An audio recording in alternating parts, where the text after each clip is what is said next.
श्री गणेशाय नमः। संकष्टी गणेश चतुर्थी की पौराणिक व रोचक कथाएं। सतयुग में हरिश्चंद्र नामक एक प्रतापी राजा हुए थे। वे छात्र धर्म में पटु, सरल स्वभाव, सत्यनिष्ठ और विद्वान ब्राह्मणों के पूजक थे। हे देवी, उनके शासन में अधर्म नाम की कोई वस्तु नहीं थी। उनके राज्य में कोई अपाहिज, दरिद्र या दुखी नहीं था।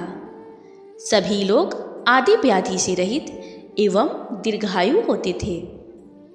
उन्हीं के राज्य में एक ऋषि शर्मा नामक तपस्वी ब्राह्मण रहते थे। एक पुत्र की प्राप्ति होने के बाद ही वे स्वर्गवासी हुए। पुत्र का भरण पोषण उनकी पत्नी करने लगी। वह विधवा ब्राह्मणी भिक्षाटन के द्वारा पुत्र का पालन पोषण करती थी। उस ब्राह्मणी ने माघ मास की संकटा चतुर्थी का व्रत किया था। वह पतिव्रता ब्राह्मणी गोबर से श्री गणेश जी की प्रतिमा बनाकर सदैव पूजन किया करती थी। हे पार्वती माँ, भिक्षाटन के द्वारा ही उसने पूर्वोक्त रीति से तिल के 20 लड्डू बनाए और उसी बीच उसका पुत्र गणेश जी की मूर्ति अपने गले में बांधकर स्वेच्छा से खेलने के लिए बाहर चला गया। तब एक नर पिशाच कुम्हार ने उस ब्राह्मणी के पंचवर्षीय बालक को जबरन पकड़कर अपनी आवा में छोड़कर मिट्टी के बर्तनों को पकाने के लिए उसमें आग लगा दी। इधर उसकी माता अपने बच्चे को ढूंढने लगी। उसे न पाकर वह बड़ी व्याकुल हुई। वह ब्राह्मणी विलाप करती हुई श्री गणेश जी से प्रार्थना करने लगी। हे गणेश जी, हे विशाल शरीर वाले, हे सूर्य नारायण की लीला के सदिश शक्तिशाली कांतिशाली, हे सुंदर जटा समूह को धारण करने वाले, आप इस दुखिनी की रक्षा कीजिए। हे गजानन, हे चार भुजाधारी, हे मस्तक में चंद्रमा को धारण करने वाले, हे विनायक देव, हे अनाथों के नाथ, हे वरदायक, मैं पुत्र के वियोग में व्यथित हूँ, आप मेरी रक्षा कीजिए। वह ब्राह्मणी इसी प्रकार आधी रात तक विलाप करती रही। प्रातः काल होने पर कुम्हार अपने पके हुए बर्तनों को देखने के लिए गया। जब उसने आवा खोलकर देखा तो उसमें जांग भर पानी जमा हुआ पाया। और इससे भी अधिक आश्चर्य उसे तब हुआ जब उसमें बैठे एक खेलते हुए बालक को देखा। ऐसी अद्भुत घटना देखकर वह भयवश कांपने लगा और इस बात की सूचना उसने राज दरबार में दी। उसने राज्यसभा में अपने कुकृत्य का वर्णन कर दिया। कुम्हार ने कहा कि हे महाबाहु, हे प्रज्वलित अग्नि के समान तेजवान, हे महाराज हरिश्चंद्र, मैं अपने दुष्कर्म के लिए वध के योग्य हूँ। उसने आगे कहा, हे महाराज, कन्या के विवाह के लिए मैंने कई बार मिट्टी के बर्तन पकाने के लिए आवा लगाया, परंतु मेरे बर्तन कभी भी नहीं पके और सदैव कच्चे ही रह गए। तब मैंने भयभीत होकर एक तांत्रिक से इसका कारण पूछा। उसने कहा कि चुपचाप किसी लड़के की तुम बलि चढ़ा दो, तुम्हारा आवा पक जाएगा। तब मैंने सोचा कि किसके बालक की बलि दूं?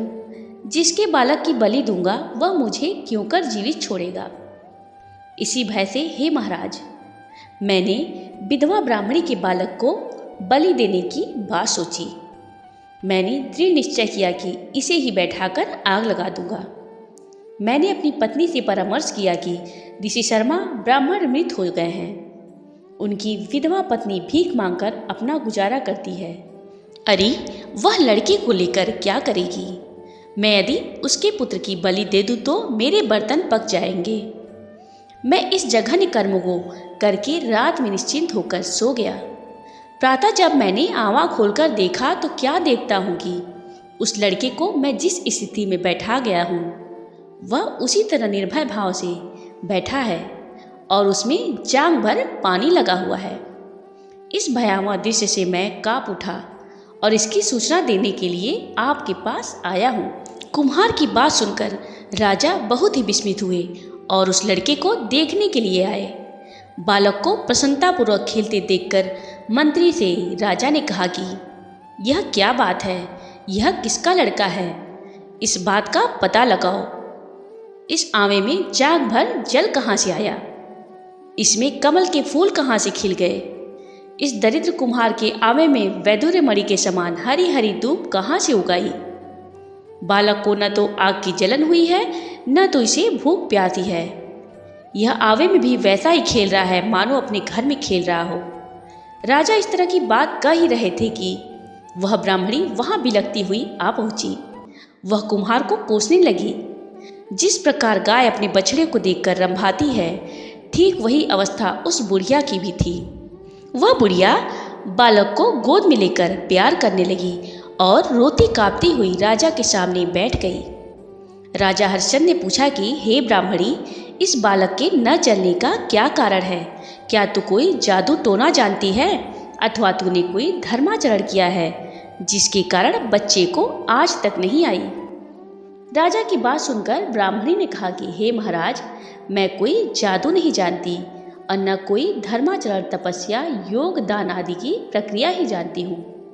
हे राजन, मैं तो केवल संकटनाशक गणेश चतुर्थी का व्रत ही करती हूँ। उसी व्रत के प्रभाव से हे राजन, मेरा पुत्र जीता जागता बच गया। ब्राह्मणी की बात सुनकर राजा ने कहा कि मेरे राज्य की संपूर्ण जनता इस संकटनाशक गणेश चतुर्थी का व्रत करे, इसमें मेरी पूर्ण सम्मति है। राजा ने उस बुढ़िया की परिक्रमा करते हुए कहा कि हे पतिव्रते, तू धन्य है। राजा ने संपूर्ण नगरवासियों को गणेश जी का व्रत करने का आदेश दिया। इस आश्चर्यकारी घटना के कारण सभी लोग उस दिन से प्रत्येक मास की गणेश चतुर्थी को व्रत करने लगे। इस व्रत के प्रभाव से ब्राह्मणी ने अपने पुत्र के जीवन को पुनः पाया था।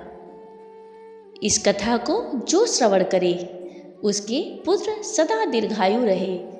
जय गणेश।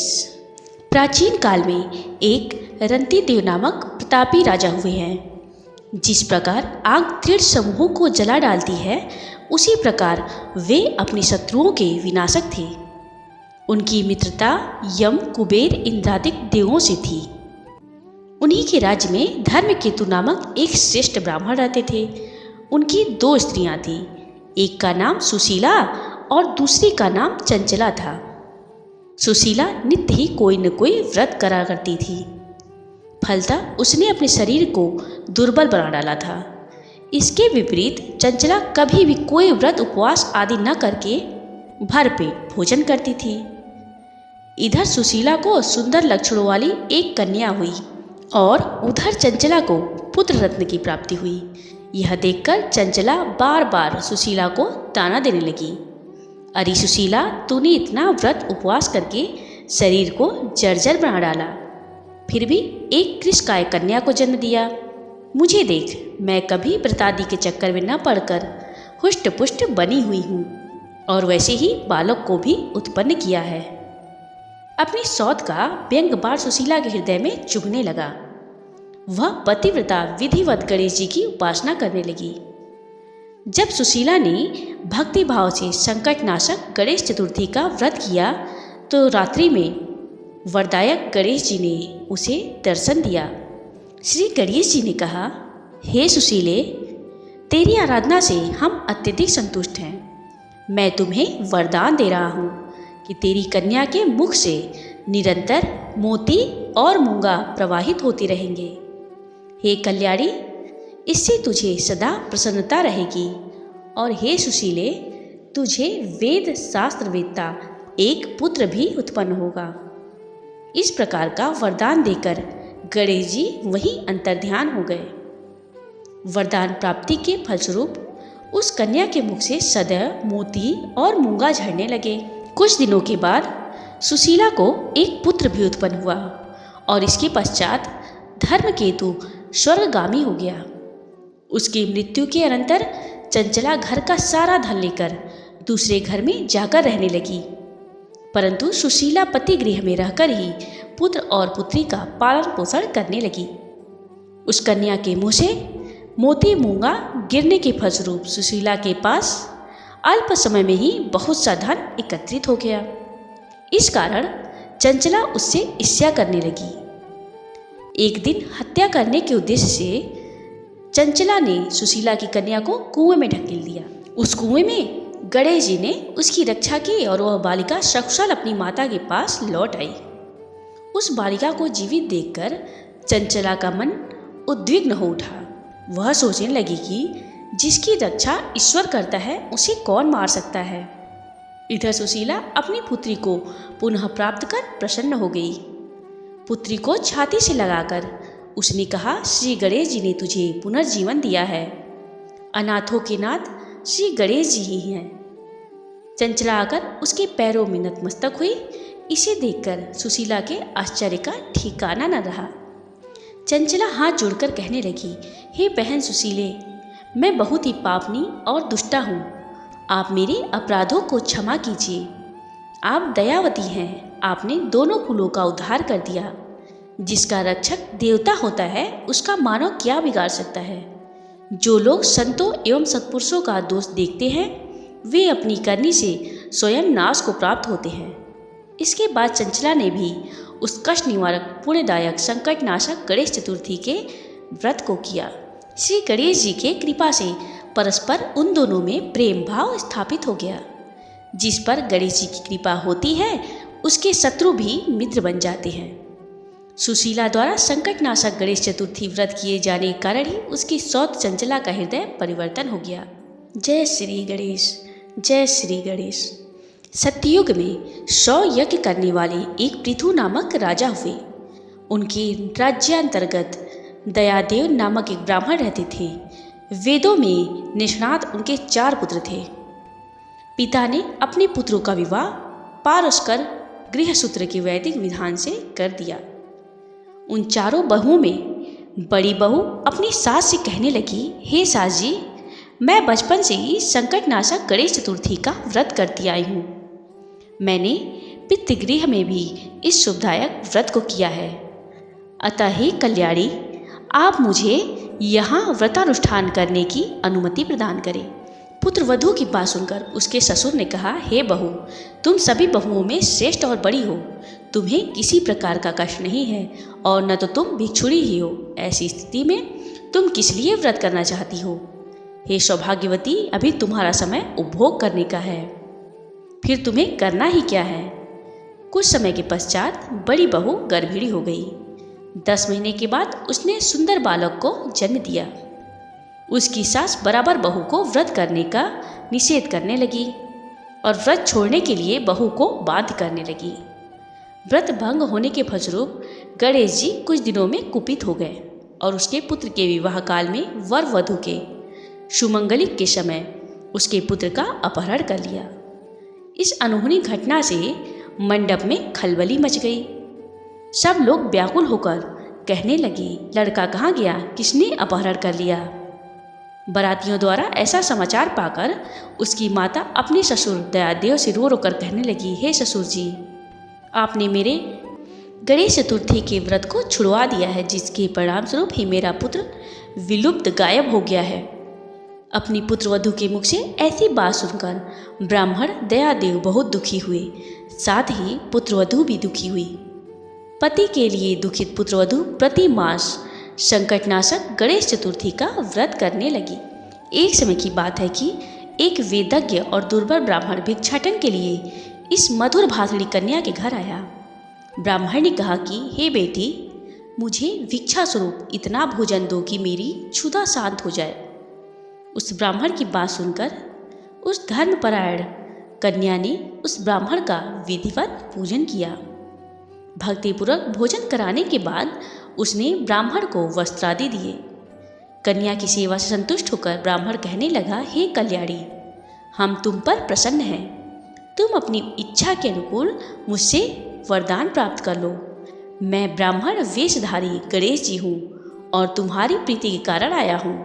ब्राह्मण की बात सुनकर कन्या हाथ जोड़कर निवेदन करने लगी, हे विघ्नेश्वर, यदि आप प्रसन्न हैं तो मुझे मेरे पति का दर्शन करा दीजिए।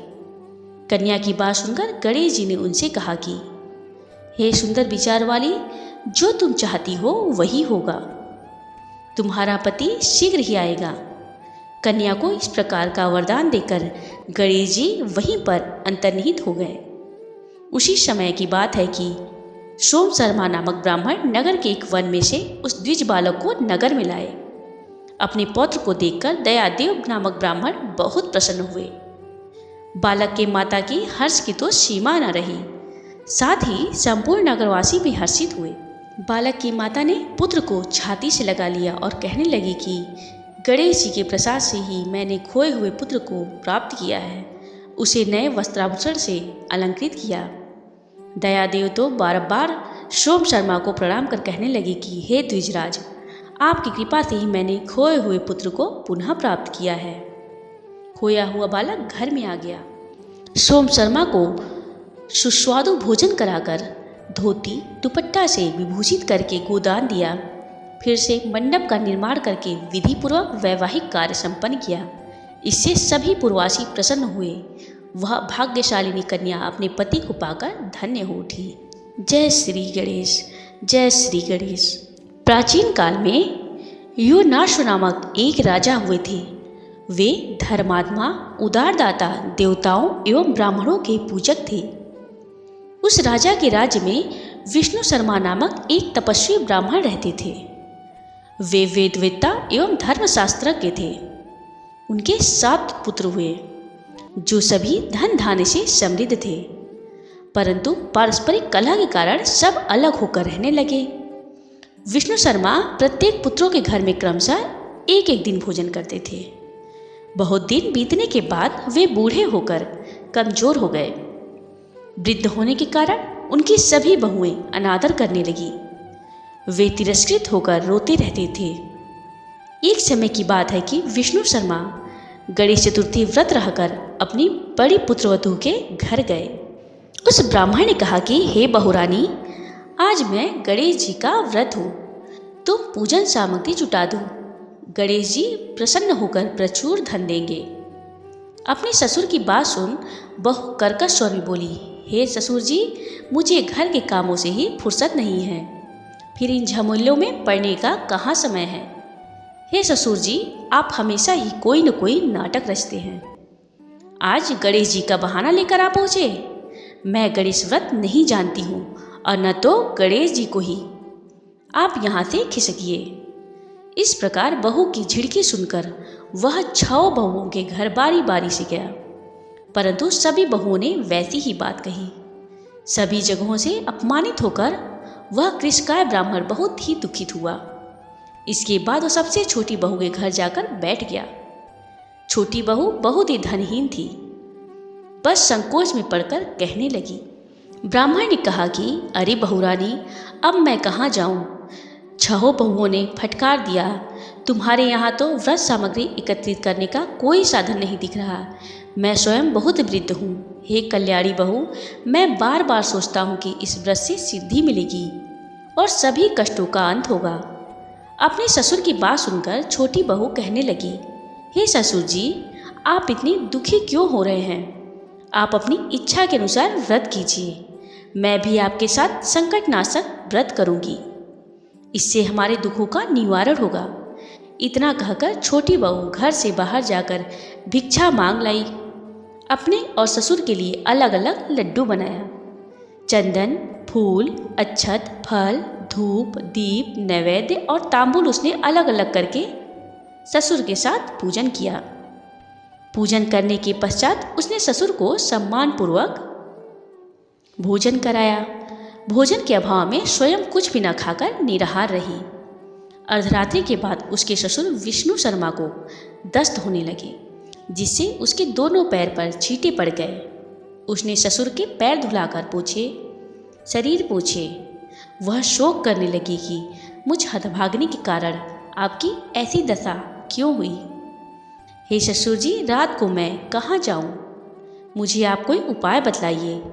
रात भर विलाप करते रहने के कारण अनजान में उसका जागरण भी हो गया और फिर सुबह हुई। छोटी बहू क्या देखती है कि उसके घर में हीरा, मोती और मणियों का ढेर पड़ा है, जिससे घर प्रकाशित हो रहा था। अब उसके ससुर का दस्त भी बंद हो चुका था।